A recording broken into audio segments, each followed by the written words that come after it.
Welcome back, everyone, to another episode of College Hockey Talk. On today's podcast, we are joined by current Durham West Junior Lightning player who recently just won a gold medal for Team Canada and was second on the team in points in the tournament, Alex Law. Alex is committed to play college hockey with Boston University next season. Thank you so much for coming on the podcast, Alex, and how's everything going? Yeah, thanks for having me. Everything's going really well. I'm still on a high just from the Worlds. So yeah, it's pretty cool. Yeah, you've obviously had quite the busy past month, to say the least. Have you had the chance to sort of take it all in, and how have you processed just everything that has happened with winning the gold medal, but then after it as well? Yeah, I mean, there's been lots of celebration in my hometown, so I have been able to process it a bit. But yeah, it's just been crazy, busy, and just getting back into hockey at home too. But yeah, it was really cool. Yeah, how do you adjust going from playing with Team Canada to going back to your junior team? Because obviously it's a different level of, I guess, games. So I'm curious how that sort of adjustment works. Yeah, well, I mean, it's my friends from my hometown, right? So it's pretty easy just to get back into the swing of things with them, and yeah, it's just normal training. So yeah, it's been good. That's good. That's good. Well, where do you keep the gold medal? I'm curious about that as well. I just keep it in my room, hung up, but I should get it framed or something. Yeah, I feel like it would look good in the with the mantle with some of the other stuff you might have up there from your hockey career so far. Yeah, for sure. Yeah. Well, I kind of want to start off this podcast talking about the beginning of your hockey career and kind of work all the way down to where you are today. So, doing research on yourself, it says that you're from Markham, Ontario. So, I'm curious what it was like growing up there and how did you start playing hockey? Yeah, so I actually I might be a typo, but I'm actually from Whitby, Ontario. But just growing up, I think I started playing hockey around 4 or 5, and then I just kind of got into the swing of things just because my brother played, and I just kind of looked up to him. And of course, like during the winter, I'd go on like the ponds when it was frozen and just like kick around there, just playing shinny and stuff like that. So that's basically like where I kind of found the joy in it. And then I just started playing some house league, and then played for Whitby Wolves, and then kind of got up in the ranks, and then moved to Durham. So yeah, it's been fun. Yeah, you can thank Elite Prospects for that typo because it says it Markham, so you should ask them to change that. Oh But yeah. getting back to your growing up, who was your favorite player growing up? I assume it was someone from the Leafs, but it could have been someone from the women's national team. I'm curious who's someone that you idolized growing up and who's someone you try to model your game after. Yeah, so I'm a huge Leafs fan, but this one hurts just because he's not from the Leafs. But Alex Ovechkin, I always Hmm. enjoyed watching him, and of course, like being really young, I liked his name. So yeah, I really idolized him, and I think he's a great player, and he can shoot the puck for sure. Oh yeah, that one timer is definitely deadly. I'm curious, do you think you break Wayne Gretzky's goal record in your opinion? I know he's close to it, but he's gonna have to maintain like a 50 goal season pace in order to do it or something like that. Yeah, so I wish him all the best, but I'd hope he would. But Wayne Gretzky's Canadian, so I'd be fine if he keeps it. I will say that Wayne still has the most points and assists in NHL history, so it wouldn't be too bad if the goal record was broken by Ovechkin because he would still have all that other stuff. Yeah, that is true. Yeah. I personally want to see it just because I think it would be super cool to witness that like in person. Like I hear all these stories about different historical hockey moments, but I don't really remember them too well or I wasn't alive for it. So it'd be cool to see something like that happen because I feel like you will tell your kids about that one day and like how Alex Ovechkin broke that record when no one thought he could. Yeah, no, yeah, that's something for sure. That'd be pretty special. Now, before you're currently playing for the Durham Junior Lightning, I'm curious how'd you get the opportunity to join that team and how that process works? Because I'm from the US, so I'm not sure like how junior hockey works in Ontario. Okay, yeah. So I originally was playing for North York, a team in Toronto, and I played there up until Bantam. Um, and so my coach from North York, he got the Durham junior spot. So then he took us over, but I was actually originally playing midget before junior for him. And then I just kind of moved up as like the age groups aligned with junior. So I've been playing there for this is my second season of junior, sorry. So it's been good with them. Yeah. And obviously, it says that your league is called the OWHL. I know it was called the PWHL a few years ago, but they might have switched that name. Talk about what it's like playing in that league, though, and just the competition you face every game. Yeah, so last year for sure it was different just because there was like separate conferences, and this year like we play every team. So it's been like a lot of travel, and it's been really hard just because like you have to get up for every weekend against all these good teams, and as shown in like the stats, like it can go either way. So yeah, so I we just have to get up for every game really, and yeah, it's a lot, but it's fun. So. And obviously, before this season, you had to deal with a lot of challenges due to the pandemic and with things being delayed or canceled. I'm curious how you handled that challenge for the past 2 years, and how it's helped you become a better hockey player and how it's helped your hockey development. Because one thing I've been curious about, especially with your class, is since you've had to miss so much time not playing hockey, how you sort of filled that time and used it to your advantage. Yeah, so I was pretty fortunate just with COVID, just because I before COVID I was probably around like 5'2", and then just throughout COVID that like year and a half I grew to like 5'7", 5'8". So that for sure helped me just with my strength and like just getting up in like the ratings and stuff. So that helped me, and then just having the time to train, it was pretty special just because we didn't really get a break, and then we got a break, a long one. So it for sure helped my skills. Yeah, it's good to hear that you sort of use that to your advantage because I know for a lot of players it was very hard not playing any games and hard to find the motivation to work out, especially during that time because it's usually easy to go to the gym and sort of be with your teammates and have that motivation to work out, but it's hard to do that by yourself, doing at-home workouts. I'm curious what your thoughts were on that, doing at-home workouts versus going to the gym. Yeah, so I was fortunate just because I have an older brother. So he's big into fitness, so I just kind of trained with him, and he gave me some programs too. So yeah, that for sure got me stronger on the ice. That's good to hear. Now, for college hockey fans that have never seen you play before, just describe your game to them and what do you hope to bring to BU in the following years? Yeah, so I just say like I'm a pretty fast skater. I'm pretty gritty just in the corners, and I, I if I were the defenders, I wouldn't want me to be driving to the net just because like I'll try and get it to the mesh. But yeah, that's about it. I'm really looking forward to college, so I'm hoping to make an impact as soon as I get there. Now we'll talk about your college hockey commitment in a little bit, but I kind of want to dive in now to the U18 World Championships that you just competed in. But I want to start off with the one that you did this past summer in Wisconsin. So first off, I want to ask you, how did you find out you made it onto Team Canada for the 2022 U18 World Championships, and what was your reaction to that news? Yeah, so it was pretty crazy. It was pretty surreal. Just because I wasn't invited to the original tryout camp the summer before that. So I was just kind of a walk on, just someone like they saw during the season. So it was pretty special just getting that call, just because I didn't expect anything. I was just really looking forward to the year after. So yeah, it was pretty cool. And then of course it got canceled, which was a bummer. But it gave us more time to train and just more time to process making it. And yeah, and then we had to try out again. So that was a really stressful time just because we didn't want to get cut when we knew we made it last time. And then I ended up making it. So it's for sure a really special feeling.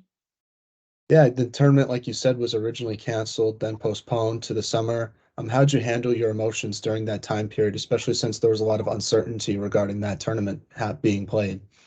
Yeah, so I think just because like it got canceled, like I of course, like I knew I made the team, but it was just I really didn't like understand that I made it until I got to the official tournament, just because it was just crazy. Like we just got a call and then it got canceled and then you had to try it again. So yeah, it was pretty fast.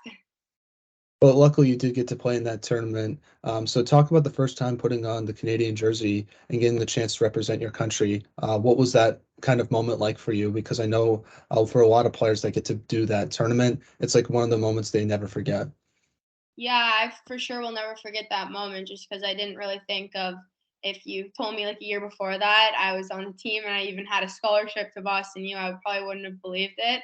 So yeah, it was just something that I'll for sure have one of as my core memories. So What's more memorable, putting on the jersey for the first time or standing at the blue line listening to the national anthem for the first time?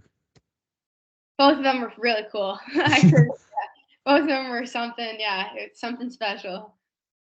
Now, your team beat Team USA in that tournament in Wisconsin to win the gold medal. Talk about what it was like winning that championship for the first time and what it meant to you. Yeah, I mean, just doing it with that group, it was really cool, and then just having like some teammates from Ontario and then some future teammates at Boston U. It was just something we can always bond on and talk about, and yeah, we'll for sure talk about it down the road. So yeah, it's special. Yeah, I want to ask you about one of your future teammates that you got to play with, and that was Brooke Disher, who was the captain of that team. What was it like being her teammate? Because she was a player that really stood out to me during that tournament, and I had the chance to interview a few months ago, and she might be one of the nicest people I've ever met. So I'm curious what it was like being her teammate for that tournament, and how excited are you to play with her again in the future? Yeah, no, it was really nice just like getting to know her before I left, and yeah, she's really supportive and she was a really good captain. So I'm looking forward to having a good time with her this coming September. Now, you improved a lot from the tournament in 2022 to the one in 2023. I'm curious, what do you think was the biggest improvement you've made to your game, and what did you do during that time period to make the improvements that you did have in this year's tournament?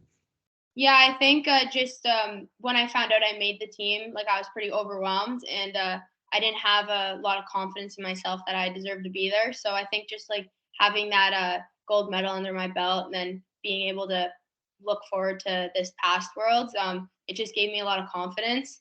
And just like with confidence, like I just trained harder and ended up getting stronger and stuff like that. So yeah, it was good. I enjoyed that moment in between. And mentally, like I just prepared for this tournament way better than last one. So yeah, it was good.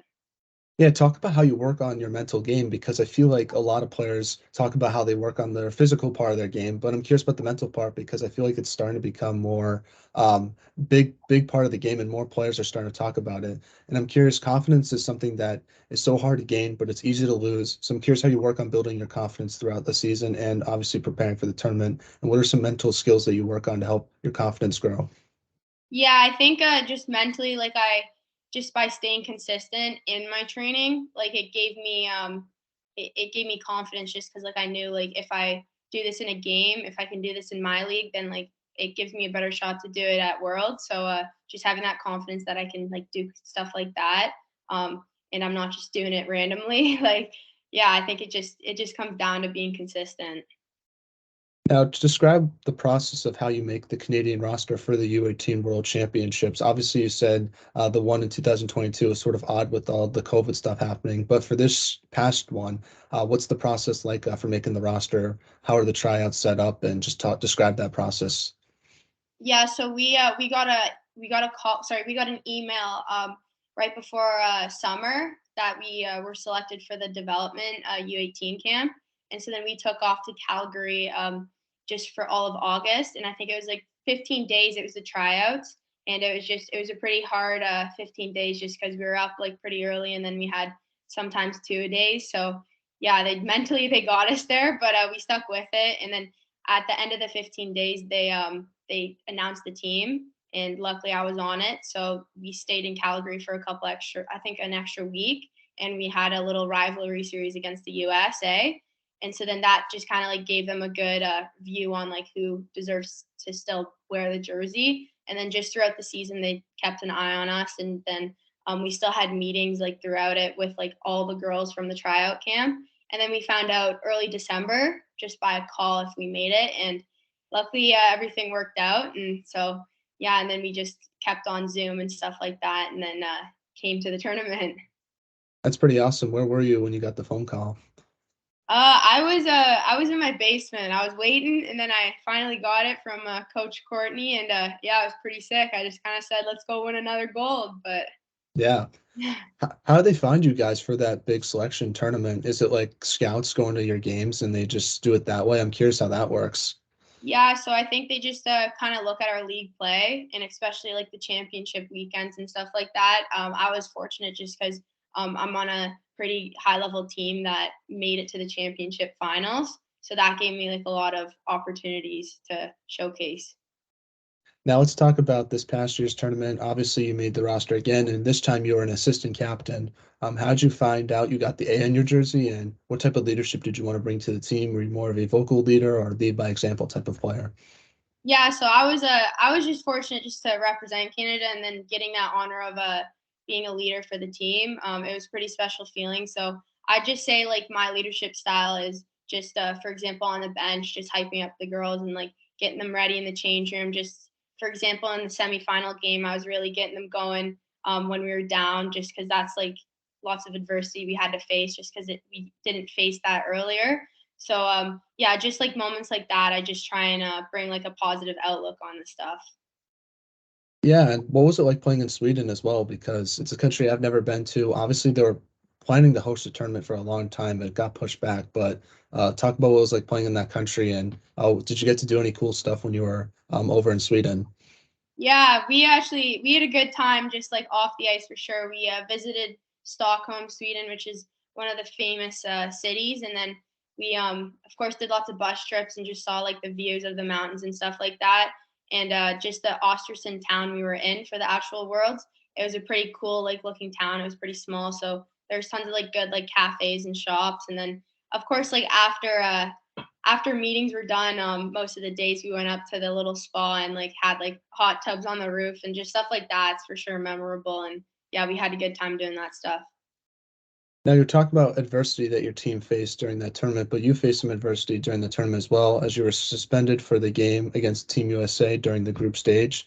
I'm curious how you handled that challenge because I didn't understand why you got suspended. I don't remember seeing anything, but so you can just talk a little about that, but also like how did you handle not playing in that big game and preparing for the knockout rounds after that? Yeah, it was pretty difficult just because I had some friends in the US that I was looking forward to beating. So yeah, so that was difficult sitting up there, but just knowing that I could come back for this semifinal, the knockout rounds, like that's something that like I just kind of said like I'll just come back even harder. So yeah, I for sure got an extra couple rest days, which is nice but sucked at the same time. But yeah, it was a bummer just like waking up that morning and finding out that I was suspended from the Sweden game. So yeah, it worked out though. So I won't take anything back now, but I'll take back the hit I did. Yeah, well, I don't remember seeing anything like this is when they announced it. I was like, I literally don't remember. They said it was like a slew foot, but maybe there. I don't know. I'm just curious, like how you found that, how you found out you were suspended. Like, how does that work? Yeah, so it was the actual like clip was 8 seconds into the first period of the Sweden game. And I during like I didn't get a penalty during the game at all, and I just kind of went to bed thinking like, oh, we won, let's go US. The next day, and then I wake up and um, one of the Canada coaches just kind of told me that I have to go on like a little Zoom panel with the IHF and just kind of explain like why I didn't do it. And so I did, and then I found out later that night that I was suspended. But yeah, so it was a rough day, but I don't know. I feel like they should let you guys be a little more physical. I don't understand that. Like, I feel like they're a bit soft with that sometimes, in my opinion. yeah, for sure. I'd love to keep the game physical, and I'm for sure a physical player, so I'd love to stay out of the box. Yeah, I just feel like it's all about interpretations because some people are very like strict about it and then some people aren't. And then I feel like that determines a lot of the outcome sometimes because say a ref is really strict about body checking or not. If they're strict about it, then a team that might be very good in the power play but isn't as good on five could sort of take advantage of that. So that's sort of why I believe they should sort of try to make it more physical. I don't know how you do that. I think it's obviously a long process, but it's something that I would personally like to see. Yeah, we for sure had to practice PK. For sure, for sure. Now, getting back to the tournament, I wanted to ask you about the Team USA versus Team Canada rivalry because, from an American perspective, it's always a game that you circle on the calendar. We look forward to playing you guys because we want to prove something. I'm curious what it's like from a Canadian perspective, if it's the same thing or not. Oh yeah, I mean like I have friends on that team, and like the days before that when I saw them in the hotel, like we'd talk and we'd sit for a bit and be like, yeah, let's play cards later maybe. But the day of, we're we're pretty serious. We can't talk unless it's after. But yeah, we're pretty respectful. Just when they win, they won't rub it in our faces. Just like some of my friends at least don't. And then when we won, of course, like I didn't go up to them or anything. So yeah, it's a pretty big game. We all get hyped for it, and yeah, we're always coming for them, right? Absolutely, absolutely. Well, it's definitely something. It's definitely a rivalry, one of my favorite rivalries in all of sports. But unfortunately, at least from my perspective, Canada's been sort of had our number in the past few years. Last two U18s, World Juniors, and the Olympic gold medal for the women's side as well. So hopefully, Team USA can, do a little bit better in the future. Yeah, Canada's always gonna be coming. I know, I know. So, but getting back to the tournament, like I said, you won another gold medal, this time beating Sweden 10-0. What emotions were you feeling after that win, and what did this gold medal mean to you versus the other one you won last summer? Yeah, I mean, it was complete different situations just because last time it was against the U.S., so it was a pretty tense environment, and then this time it was still against like the home arena. So Sweden's fans were pretty crazy, but just like coming out and like getting those two quick goals, like it really changed the momentum for sure. But just like the feeling of it, I felt like this time I had like a little bit bigger role on the team, just on the offensive side. So that for sure was different from me. And then last time I had a different role for sure. So just like those two times, like it means like so much different to me, but it's still gold at the end of the day. So I had a good time at both. Yeah, I can argue both those roles were important because I think people sometimes don't realize how much a third or fourth liner is needed for a championship team because you do all those little things that help the team succeed. And then obviously being one of the top goal scorers in the team is obviously very important. So that's kind of cool that you got to experience both those roles because in college hockey, you're going to be put into different roles all the time during your freshman year at least. Yeah, yeah, for sure. It's for sure preparing me well for college, and I wouldn't take back any of the roles I've been in. So yeah, it was good. And I also just realized this, you beat the host city in the gold medal game the last two times. Is it kind of fun being sort of the villain in that scenario? Oh yeah, yeah. It was nice. I always enjoy that, but yeah, it was cool. That's awesome. That's awesome. Now let's transition about your college hockey commitment. I do want to ask you about that. So obviously you're committed to Boston University. So talk about your recruitment process to that school and what made you want to go there versus other ones you might have looked at. Yeah, so I always had like a pretty soft spot for Boston, the city, and I really enjoyed like just like the visits I took down there. And then I also like the business program, which I'm interested in studying business, so that was like a bonus for me too. And then I also had the opportunity just to be in contact with the lacrosse coach. So I actually will be like playing. I'm committed for lacrosse after season there. Oh, So that's cool. yeah, so it's just kind of like the best of both worlds there, and yeah, I'm really looking forward to it. Yeah, what's it going to be like being a dual sport athlete in college? That's something that you don't really see too often. So that's pretty cool. Like, do you have to sort of talk to the hockey coach about your lacrosse stuff? Is that like, or is it sort of all separate? Well, I think I'd say it's separate, but at the same time, they both like are aware of like the situation. So I for sure will be playing hockey, and then as soon as hockey season ends, I'm hoping to step on the field afterwards. That's pretty cool. That's pretty cool. Very, are this, obviously they're different sports, but I feel like you can take different things from each sport and help your game in the other one. Oh yeah, yeah, like just by like the stick handling and stuff like that, it translates well. Now, have you been watching any BU hockey this year? I know you've been super busy, so I don't know if you had the chance to do that, but what's it been like watching them if you had the chance to do that? And have you had the chance to meet any of your future teammates for next year? Yeah, so I've actually had the opportunity just through Durham West with traveling. I've met some girls from Minnesota, and then just through like the Canada program, I've met girls from Canada. So it's been good just because like we're on like little group chats and stuff. So yeah, we're getting excited, and I'm also on group chats with the lacrosse girls. So they're more local, just in Massachusetts. So yeah, so it'll be good, but yeah, it's good. It's good. Yeah. Do you get to talk to any of the current players on the team right now, like the ones that would be like your sophomores, juniors, and seniors, or do you only get the chance to talk to your like upcoming freshman class? Yeah, so I still am in contact with lots of the older girls just because they're helping me out just with getting ready for courses and just stuff like that. So they've been a big help in that department for sure. And I'm hoping to go down soon to see them. That's awesome. That's awesome. Well, just one more BU question, but for all the BU fans that are listening to the podcast, what message do you have for them, and how excited are you to be a Terrier in the future? Yeah, I'm looking forward to the Terrier Town, and yeah, I'm hoping to have an impact as soon as I get there. So expect some stuff from me. I'm excited. Yeah, I'm excited to see that as well. So, but now we're in a segment I like to call the non-hockey segment, where I ask you some non-hockey questions just to get to know you a little bit more off the ice. First one is, what music or do you like to listen to before each game, or just on a general basis? Yeah, shoot. I just say like I'm big into rap, hip hop, stuff like that. I'm country girl when it comes to summer, but not year round for sure. Oh, I'm a year-round country guy. I would say that, but I definitely like hip hop as well. Now, getting back to another question is, what is the most embarrassing hockey moment that you've ever had? Shoot.